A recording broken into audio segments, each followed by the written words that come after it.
dándonos sus emails y el doctor tendrá la amabilidad de contestar a todos ellos. Doctor, ¿podemos hablar de nuevas enfermedades psiquiátricas del siglo XXI? Pues podemos hablar, si no de enfermedades, de síndromes nuevos que van apareciendo. ¿Qué es un síndrome? Un síndrome es una serie de síntomas que no conforman exactamente una enfermedad, pero que con el paso del tiempo pueden llegar a entrar dentro de los códigos internacionales de enfermedades. Entonces yo, por referirme a una que además, entre comillas, está muy de moda y que está siendo propiciada, ha sido propiciada y está siendo mantenida por la sociedad actual, es el síndrome de la superwoman. La superwoman es la supermujer.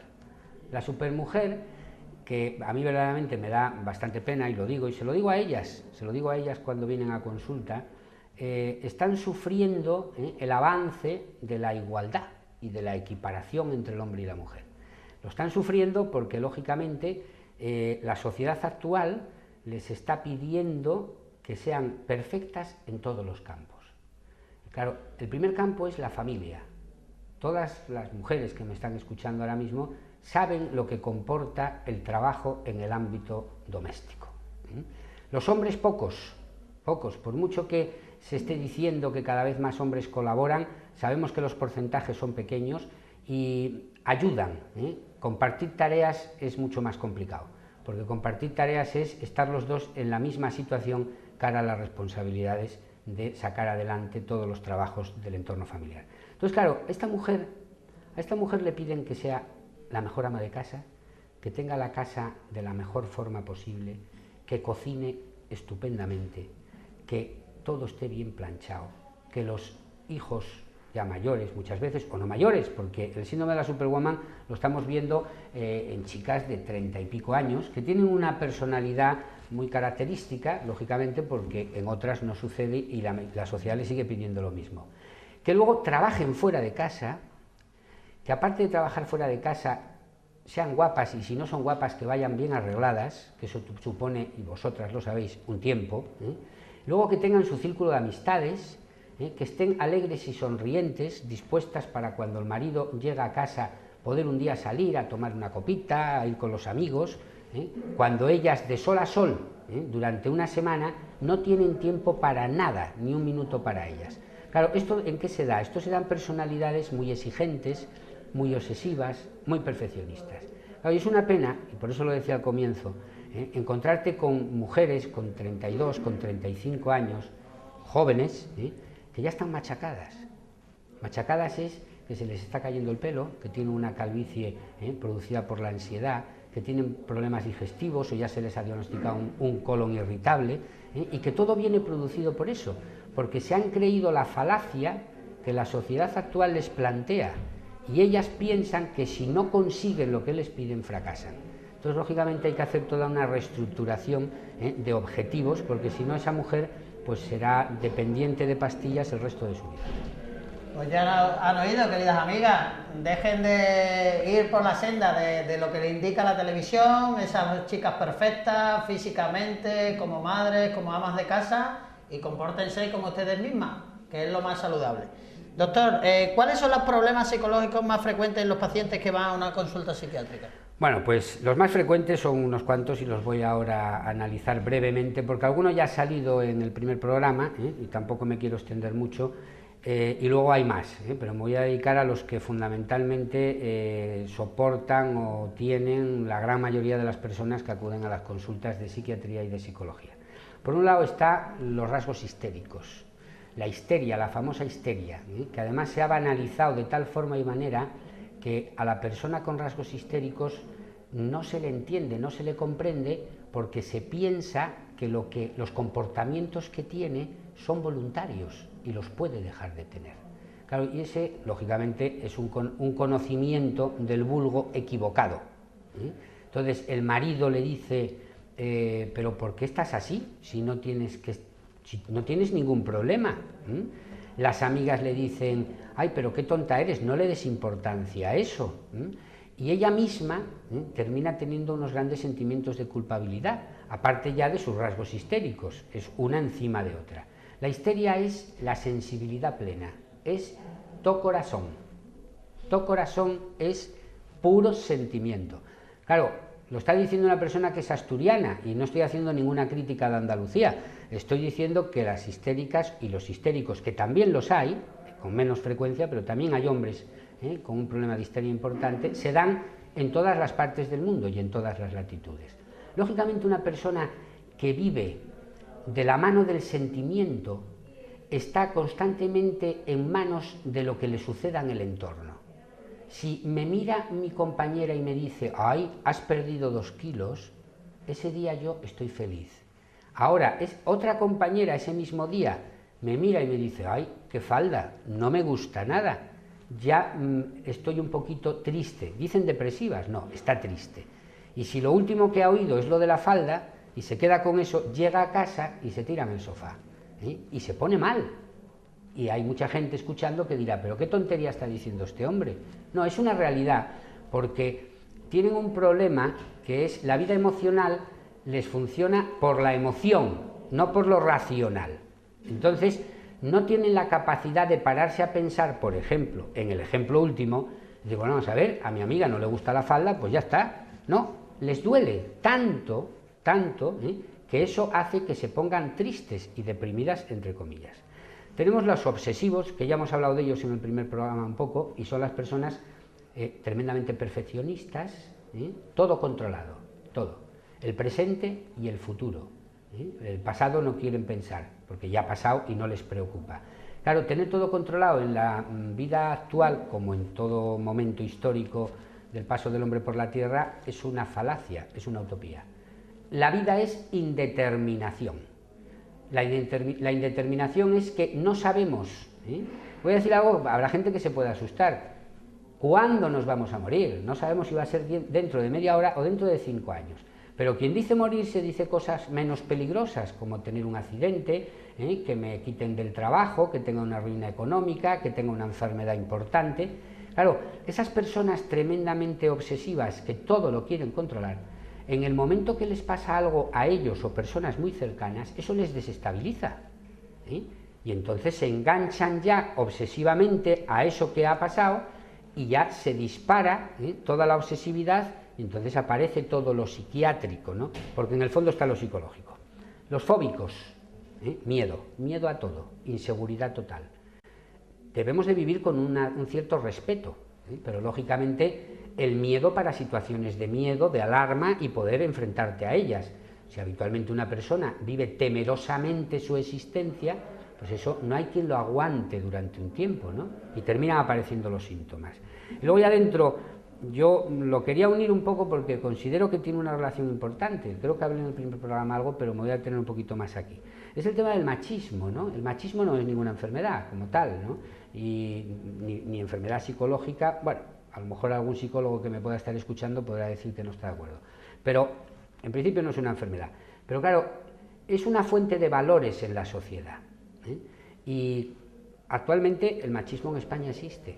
Y el machismo tiene algún aspecto bueno. No, el machismo como tal yo creo que no tiene ningún aspecto bueno, pero sí tiene muchas consecuencias negativas. Y habitualmente las padecen las mujeres. Algunas también los hombres, de esas no voy a hablar.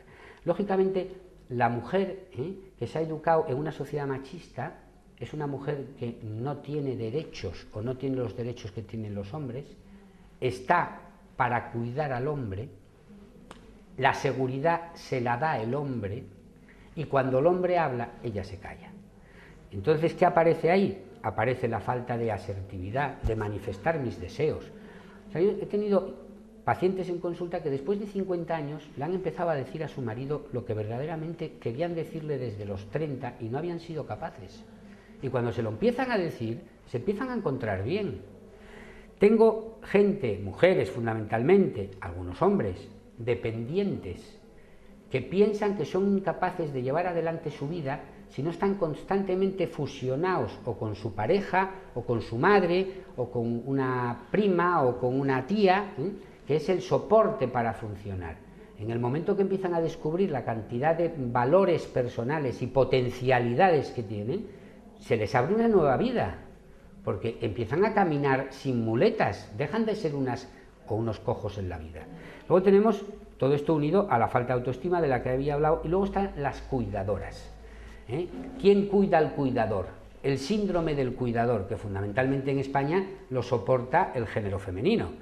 La mujer, si hay 3 hermanos y una hermana y enferma el padre y la madre, o sea, eso ni se habla, habitualmente es la hija la que tiene que cuidar del padre y de la madre, una cosa totalmente irracional en el mundo en que vivimos actualmente, pero sucede. Claro, y las cuidadoras se descuidan, y las cuidadoras se van quemando, y al final la vida de ellas es la vida de otros, y al final ellas no tienen vida, y como no tienen vida no tienen derecho ni a quererse, no tienen derecho ni a poder pensar que puedan tener un poquito de tiempo para ellas, y vienen a consulta destrozadas. Muy bien, pues ya han oído al doctor, seguramente muchas de las personas que nos ven tienen algún problema de este tipo que ha expresado el doctor, nos pueden mandar sus preguntas al correo electrónico salud@urgenciasanroque.com, o si prefieren acudir a consulta aquí con el doctor Iván en Urgencias San Roque. Vamos con una siguiente pregunta, que ¿existe alguna relación entre el consumo de droga y las enfermedades psiquiátricas? Pues te agradezco que me hagas esta pregunta, porque hay gente que no lo relaciona, y en parte es por la banalidad con la que se está tratando actualmente todos unos consumos de una serie de drogas, ¿no? Drogas blandas, no hay problema, drogas duras son más serias. Cannabis, chocolate entre comillas, marihuana, si además se pueden realizar tratamientos con ellas, ¿no? Y además en algunos sitios están aprobados y sí pueden tener un cierto efecto beneficioso para personas que tengan una serie de enfermedades. Pero lógicamente el hablar de drogas blandas e inocuas y drogas duras, ese es el primer mensaje erróneo que se está transmitiendo en la sociedad actual. Por otro lado, existe una gran relación entre el consumo de estupefacientes, de drogas, y las enfermedades psiquiátricas. Es una pena ver a un chico joven llegar a consulta con un trastorno psicótico, delirando es fuera de la realidad, entre comillas loco en ese momento está loco, porque se ha pasado fumando canutos hace 5 días en una fiesta, y es mucho más duro ver que ese chico viene acompañado por un padre. Estoy hablando de un caso que me pasó. Viene acompañado por un padre, chico 16, 17 años, el padre era joven, 40 y algo, que cuando yo les explico que muy posiblemente lo que le está pasando esté relacionado con el consumo del cannabis que había realizado, el padre me mira y me dice: doctor, si es que yo llevo desde los 17 años fumando canutos y a mí nunca me ha pasado eso. Lógicamente hay que empezar a explicarle al padre todo lo que puede suceder. El fumar cannabis es una ruleta rusa, y yo siempre se lo explico así a los pacientes. De 10 personas que fuman, por ejemplo, a las 9, vamos a ver, no les va a pasar nada, no van a tener un problema grave, les van a pasar cosas menos graves, pero hay uno que puede comenzar a tener una esquizofrenia, y la esquizofrenia es una de las enfermedades mentales más graves que tenemos. Por otro lado, los trastornos psicóticos, como decía antes, por consumo de tóxicos, los vemos con mucha frecuencia, porque se consumen drogas de una forma habitual, no solamente en la gente joven, en la gente menos joven también, y los hay que tienen un buen pronóstico si el paciente deja de consumir. Si no, esa persona puede pasarlo muy mal muchos años, él y toda su familia. Las esquizofrenias, lo comenté en el primer programa, es una de las enfermedades más graves. La esquizofrenia puede ser para toda la vida. Una persona que tenía una predisposición a ser esquizofrénico y que nunca se iba posiblemente a manifestar en su vida, el hecho de haberse metido en el mundo del consumo del cannabis hace que esa persona pase de ser un potencial esquizofrénico a ser un esquizofrénico real durante el resto de su vida. La ruleta rusa es muy peligrosa, si te toca la bala te mata. Yo considero que a ese chico que se le dispara una esquizofrenia, la bala lo ha matado, y la bala es el cannabis. Y luego tenemos el síndrome amotivacional. El síndrome amotivacional, que está descrito y que lo vemos con mucha frecuencia, es, yo diría, muy pernicioso, pero como que se nota menos, está solapado. ¿Eso qué es? Es la falta de motivación en la gente que habitualmente consume cannabis. Se van dejando, les cuesta más los trabajos, van perdiendo trabajos, se desaliñan, quieren estar en casa, van empobreciendo relaciones sociales, y eso al final pasa la factura de que son personas que no hacen provecho de su vida, y terminan siendo, entre comillas, unos fracasados, y posiblemente muchos de ellos nunca lo hayan relacionado con el consumo de cannabis. Muy bien, doctor. Pues a colación de esta respuesta, de estas cuestiones que nos ha planteado el doctor, hemos recibido un email de un padre de un chico de 21 años con problemas de conducta. ¿Qué podemos decirle? Bueno, pues yo